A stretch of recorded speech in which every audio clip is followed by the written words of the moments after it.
The media interest in this case has been intense, but it has followed a familiar theme. Rodrigo Duterte is finally behind bars where he belongs. And as a defense lawyer, I stand up and I talk about due process, fair trial rights, and the presumption of innocence.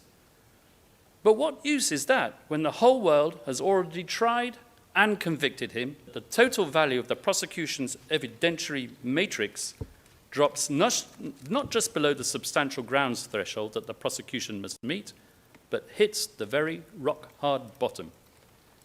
And I will summarize these weaknesses once more for the record.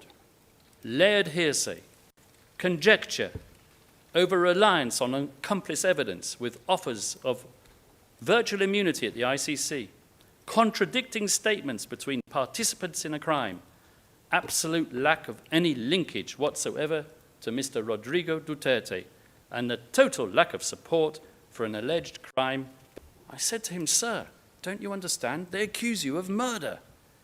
They say that you murdered thousands." And the former president repeated the question, "But how? I've never murdered anyone. And they talk about thousands?" And then I tried to explain to him arcane concepts such as indirect co-perpetration.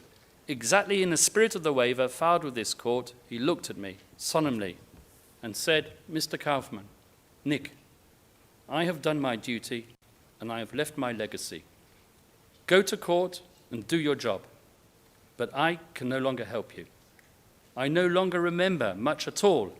I was a faithful servant of the people, and that is how I wish to be remembered. I have now accepted my fate, and I realize that I could die in prison." Your Honours, it is so easy to choose as a target for prosecution a politician because of the way he presents his policies. If Rodrigo Duterte is to be faulted for anything, it is for his inappropriate choice of language. But he murdered no one.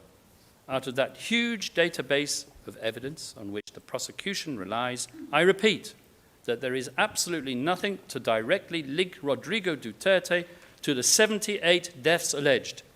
I ask you, I beg you not to confirm any of the charges.